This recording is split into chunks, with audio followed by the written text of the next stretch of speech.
a VLAN, a virtual LAN, VLAN is a virtual LAN. Okay, one VLAN equal to one broadcast domain. Okay, VLAN equal to logical network.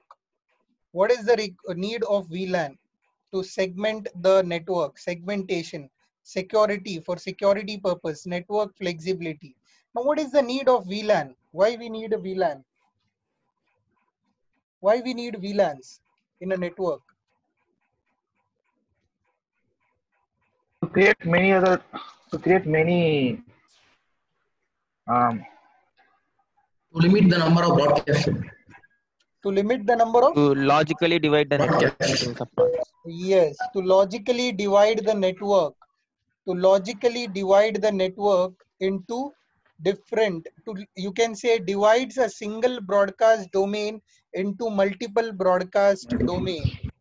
Okay, it is a layer 2 security.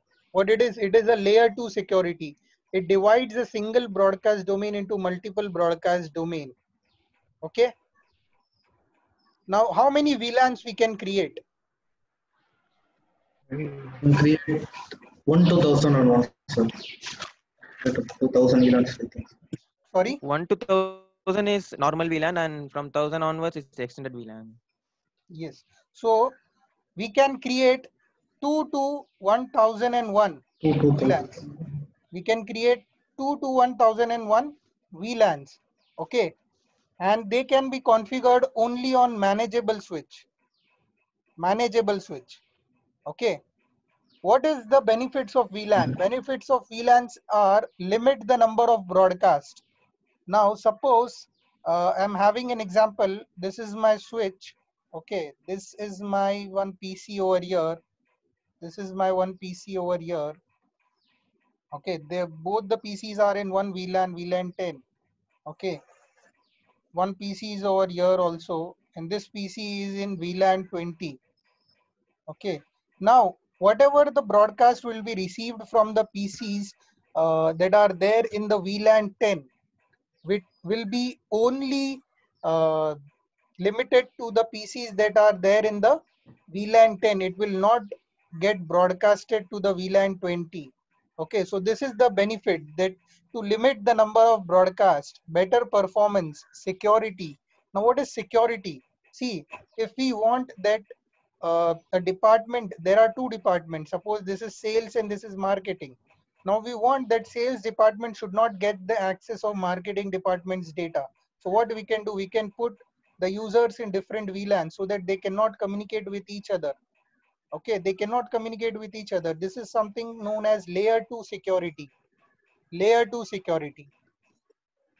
Understood? Now, Yes, sir. how to create a VLAN?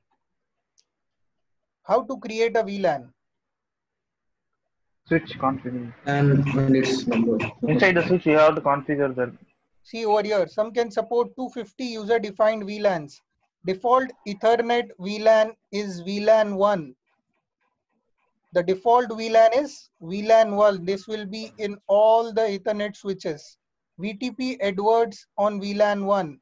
Normal range is 1 to 1001. 102 through 105 are reserved for token ring FDDI. 1 and 102 and 1005 cannot be removed. They cannot be removed. They will be by default, this and this. Okay, extended range is from 1006 to 4094. Okay, they are in transparent mode. Now how to configure? You have to go in the switch inside the configure terminal command. Okay, then you have to type VLAN 10. Okay, once you type this command VLAN 10, a VLAN is created. Now if you want to give a name to the VLAN, so I can give this command name accounts. Okay, understood?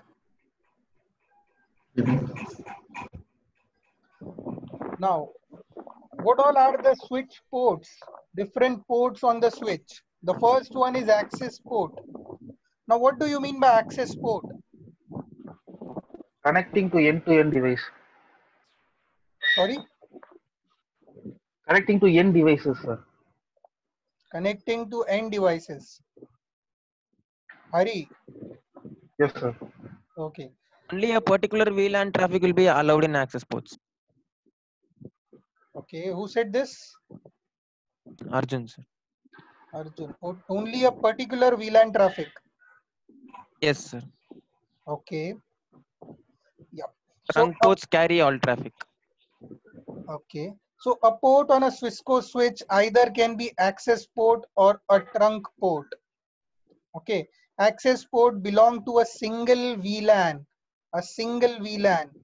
The main thing that the main point of access port that is given by Hari is the access ports are the port that are connected to end devices at many times. You can say most of the situations, most of the conditions we connect the access ports, we make the ports of the end devices as access ports.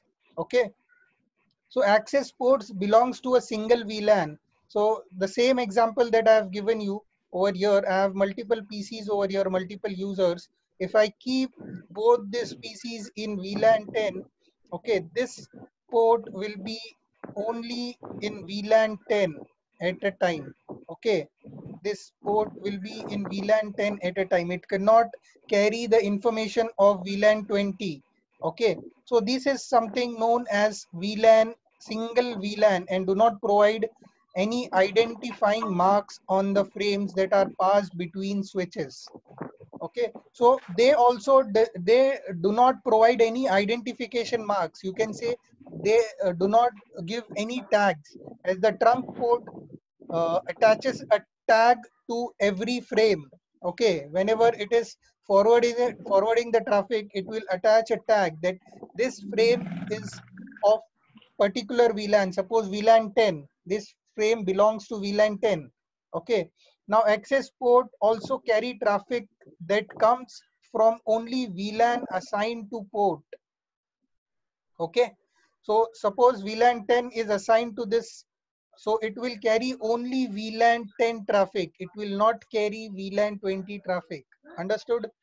This is something access port. Now what is trunk port? It will carry multiple VLAN traffic.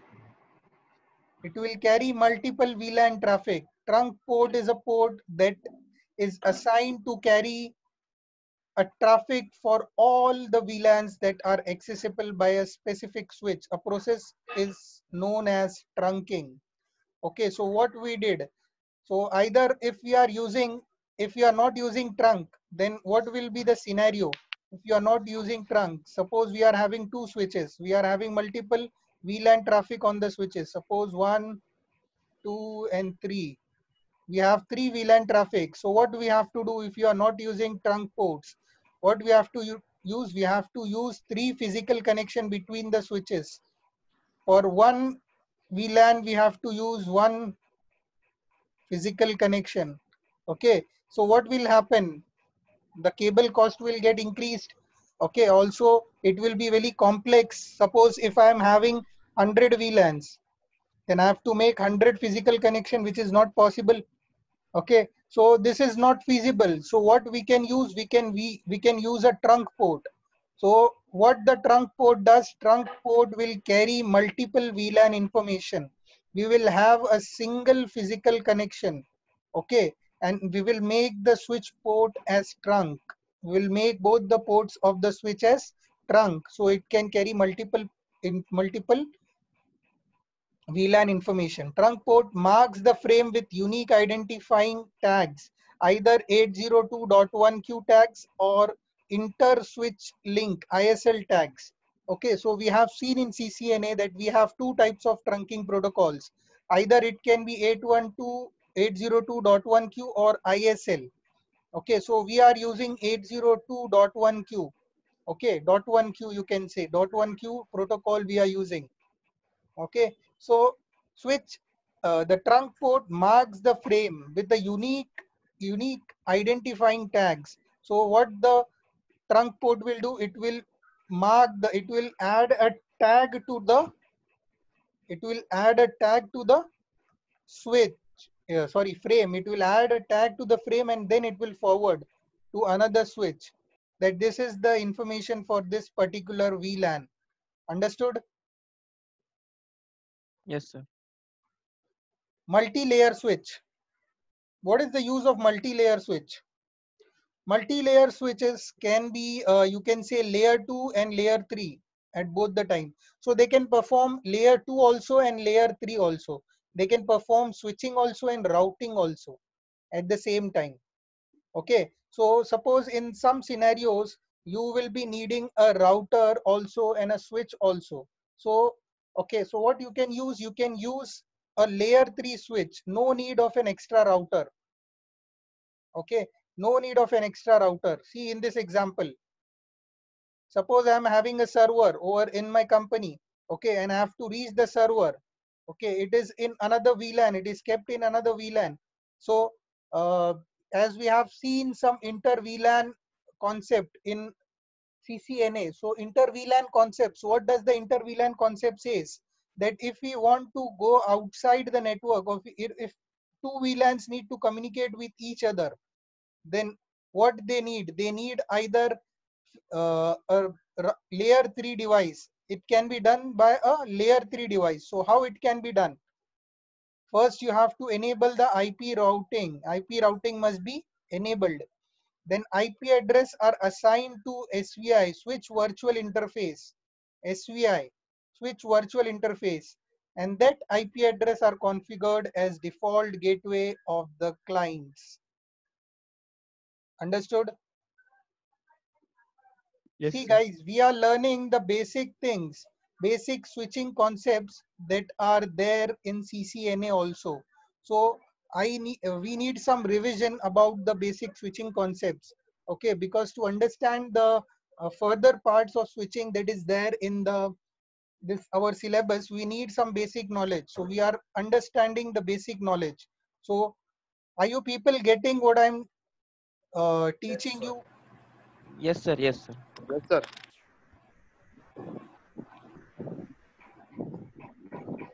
Any doubt? You can ask me at any time. No, sir. No problem. Okay.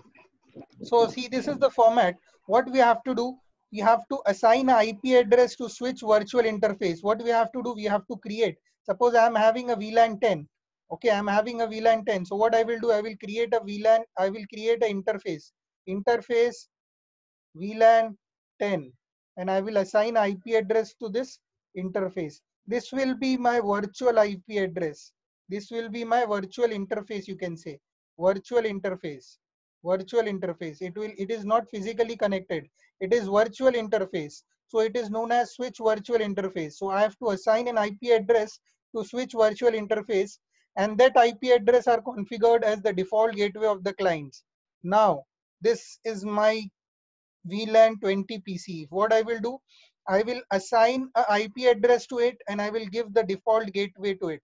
Okay, in the same range. Now what I will do, I will go on the switch and I will create this interface VLAN 20. I've created interface VLAN 20.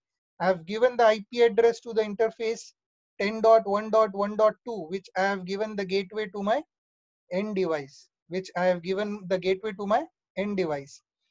Now I have created interface VLAN 30. I have given the IP address 3.1, the same as the gateway that I have given to my end device. Okay, I have created VLAN 40. Now how it will work? Multiple VLAN traffic will run on this port. So this is the use of multi-layer switch. It can perform routing also and switching also. Understood? But you have to enable this command. If you want to enable the routing, you have to enable this command, IP routing. What do you have to enable? You have to enable this command, IP routing. If you don't enable this command, the switch will not work as a router. Understood? Now see, these are the steps to create a switch virtual interface. Configure VLANs on a switch, assign IP address to VLANs, enable IP routing and assigning ports, So let us see a small practical on this. Let us see a small practical for this.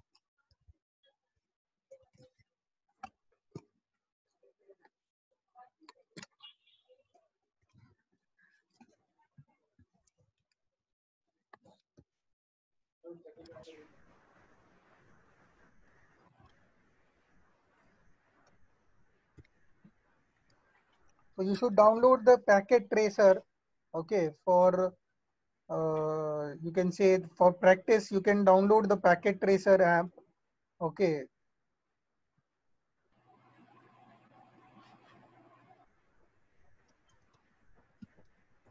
So this is a simulation software that you can use for practice. You don't need a physical device to practice the things. You can do it virtually on this simulation tool.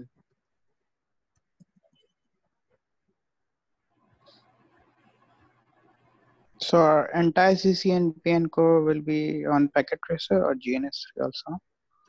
Some parts like with for IPv6, we will be needing GNS3. Okay. Okay. But most of the parts can be completed in packet tracer. Like whole of the CCNA we have completed on the packet tracer only. Right, Varun and Hari, we have completed the full CCNA on packet tracer only. We have not used, I think so, only one time Yes, we sir. have used the GNS while we were For doing IPv. IPv6. IPv6. Yes, sir. Correct? Yes, sir. Yes, sir. Yeah. So this is something packet tracer. So these are the devices. I will go. Do you have any knowledge about packet tracer, or should I give you some basic knowledge of packet tracer also? No, sir, we have already used packet tracer in CCNA. So all of you have used.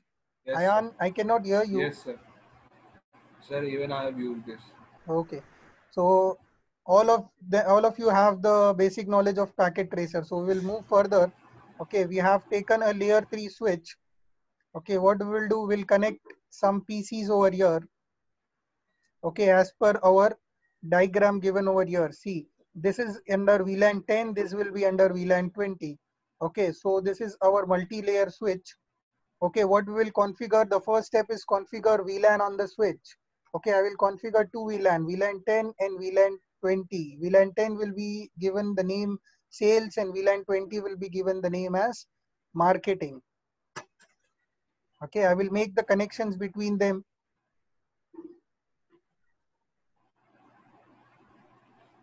I made the connections.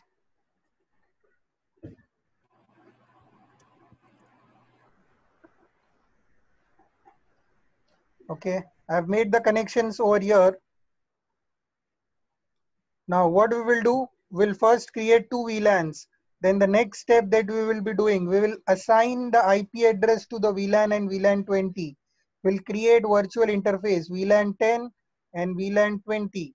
Okay, this will be our next step. So we will be using 10.network for VLAN 10 and 20.network for VLAN 20. Okay, now enable routing, the third step, enable the IP routing and assign ports to the VLAN 10. So what I will do, I will assign these ports. I will enable IP routing first, then I will go inside the interface fast Ethernet 0/1 switch port mode access. I have to make this, I will make this port as access port. Then what I will do, I will assign this port to VLAN 10. Same thing I will do over here. Understood? Yes, sir. So let us see. Enable config terminal, no IP, domain, lookup, IP domain lookup. Okay, so VLAN 10. I have created one VLAN. I will give it name as sales. Okay, I will create one more VLAN, VLAN 20. I will give it name as marketing, MKT. Okay. Now, how to verify these things? Show VLANs. When I will give this command, I will get the VLANs over here. The VLANs are created. I can see there are no ports assigned to it yet. All the ports are by default assigned to VLAN 1. All the ports of the switch are by default assigned to VLAN 1. Understood? Yes, sir. What I have to do now? I have to create interface VLAN 10. Okay. I have to give the IP address. IP address 192.168.10.1, 255.255.255.0. Okay. There is no need to give no shut command because it is a virtual interface. Okay. I have created interface VLAN 10. I will create interface VLAN 20. Okay. IP address 192.168.20.1, 255.255.255.255.0. Okay. So how to verify? Show IP interface brief. See, I have got two IP addresses. Okay, I have created two virtual interface, VLAN 10 and VLAN 20. Okay. Now what I will do? I will the next step is to enable the routing. I have created virtual interface. The third step is enable IP routing and assign ports. So what I will do, I will enable IP routing.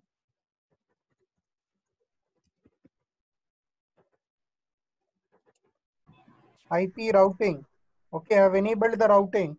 Now what I will do, I will assign the ports. I will assign the ports.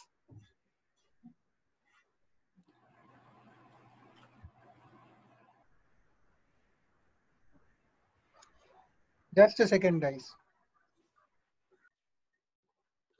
Okay, so we were learning about the layer 3 multi-layer switch, the working of multi-layer switch. Okay, so what we have done, we have configured the IP routing. Okay, we have done the IP routing. Now what I will do, I will configure the ports. So fast Ethernet 1, I will configure it for VLAN 10. This will be under VLAN 10, right? VLAN 10, and this will be under VLAN 20. Okay, so fast Ethernet 0/1 will be my access port and it will be assigned to VLAN 10 traffic. Okay, just a second.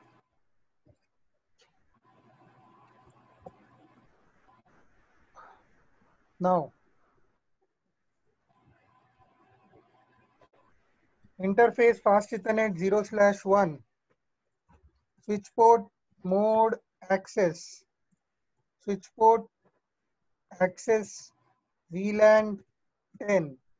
Okay, switch port access VLAN 10. Now, interface fast Ethernet 0/2,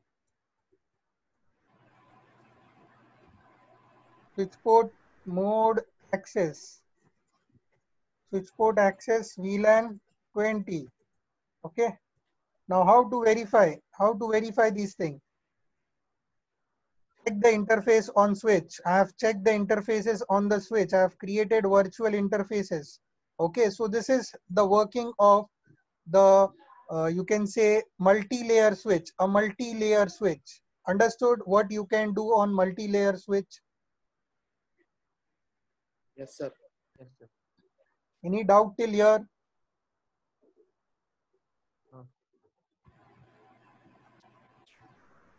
Okay. So we will move to the next topic, the switching mechanism. Switching mechanism. What all are the switching mechanisms, or you can say switching mechanisms that a switch use to forward a packet? How the switch forwards a packet? Okay. So first one is process switching.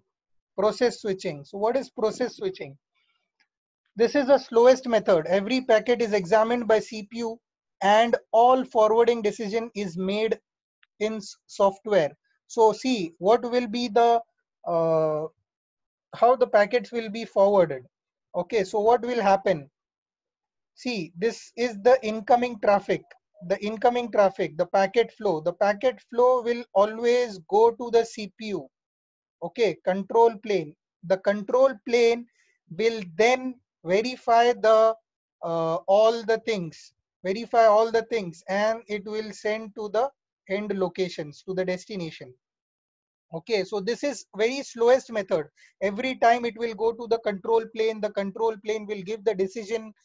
As per the decision, the control plane, then the CPU will then forward the packet to the you can say the destination. So this is very slow method, slowest method. Every packet is examined by CPU, and all forwarding decisions made in the software, it is made over here. All the forwarding decisions are made on the control plane. Okay, so this is a legacy method. This is a legacy method. We do not use this method anymore. Okay, so the next method is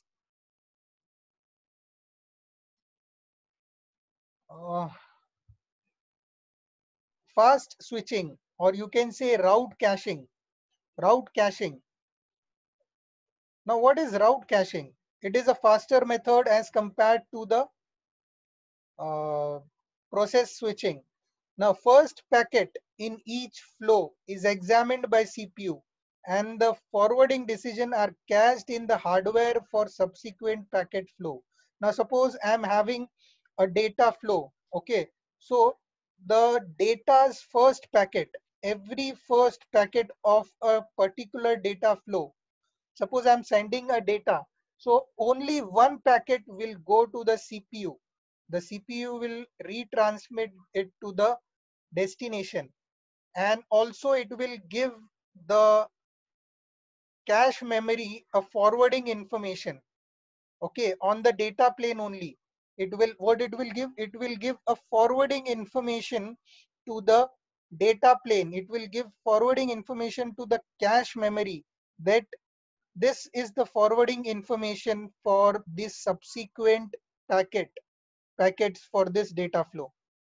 Okay, so subsequent packets in a data flow will go via this cache. So it will not go on the control plane, and again the processing will happen and again come to this again. It will not happen in this way.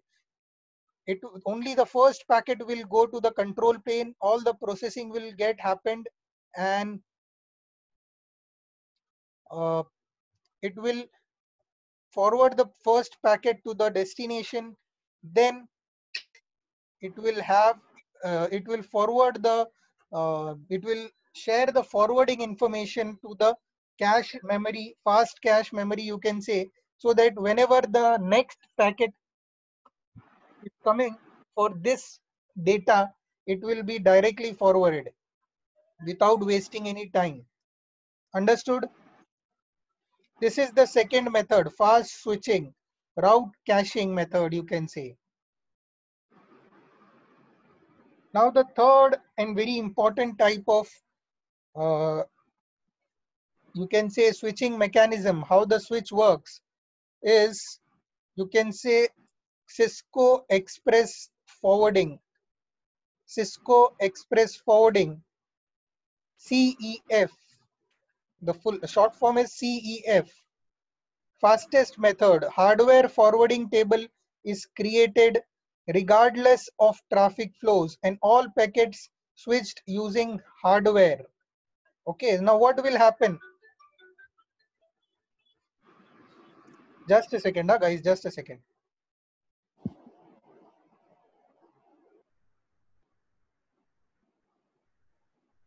Ayan, is there any issue in the connectivity? Because Yes, you are sir. getting connected again and again. Yeah, sir. Okay. So I can see you are connected with two devices. Yeah, I'm just leaving this one. Okay, no issues. So fastest method, this Cisco Express Forwarding is the fastest method. Hardware forwarding table is created. Hardware forwarding table is created regardless of traffic flows. Okay. Now what happens in this? A table is created by the CPU. A table is created by the CPU. Hardware forwarding table builds by CPU. Okay. Now all the forwarding information is already stored in this hardware table. All forwarding decisions performed in this hardware tables. Okay, this forwarding decisions are already stored in this table. Understood? Like the FIB information, adjacency tables, all the things are stored in this table, and through this the packet flows directly. Okay, so there is no need to reach the CPU. The first packet also will not go to the CPU, then come again to the destination. Okay, it will directly go to the hardware table. It will get the information, forwarding decisions, and it will directly go to the destination. Understood? This is the fastest method, and this is the default switching mode. This is the default switching mode, default switching mechanism, you can say CEF. Understood? Any doubt till here? No, sir. Okay. No.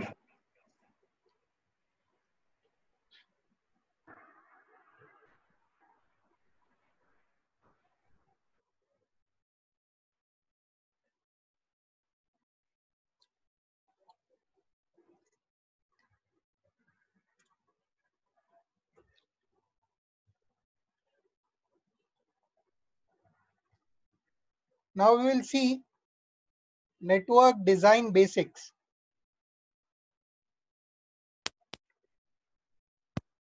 What all are the network designs? Okay. Hierarchical LAN design model. Now, what do you mean by hierarchical LAN design model?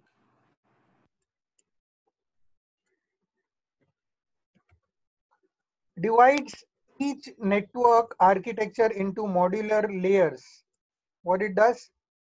It divides each network into modular layers.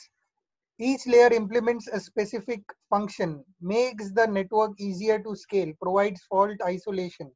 Okay, facilitates easier troubleshooting. We will see what is this hierarchical model. Okay, so first of all, a hierarchical LAN design includes three layers. Okay, so whatever we have studied till now is a flat architecture. You can say flat uh, architecture. So we can search for flat architecture. Example, if we have flat architecture network.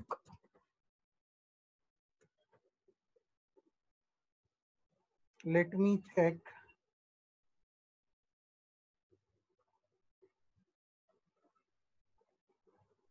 The best example can be,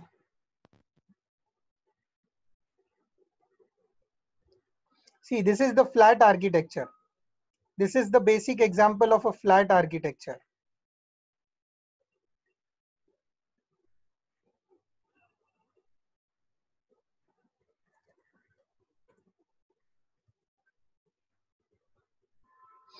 Okay, see, in this each switch is connected, the switch is connected to another switch, this is connected to another switch, and we have some access ports.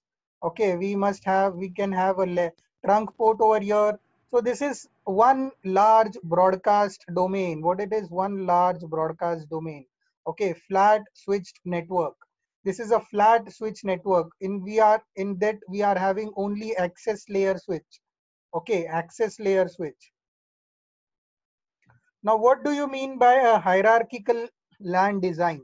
In hierarchical LAN designs, it divides the network into modular layers. Modular layers means it will divide the all the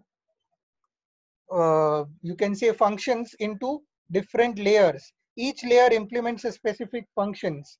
Okay, makes the network easier to scale. Scalability is very easy. Provides fault isolation, facilitates easier troubleshooting. Now we have three layers. You can say we have three layers. The hierarchical LAN design includes the following three layers. The first one is access layer. Provides endpoints and users with direct access to the network. what it does, it provides endpoints and end users to directly access the ports. Okay, so let us learn something in depth about uh, this thing. Okay, so access layer. See, this is the best example of access layer. You can say the access layer provides device connectivity. So the switch, this is my switch. Okay, this is my switch.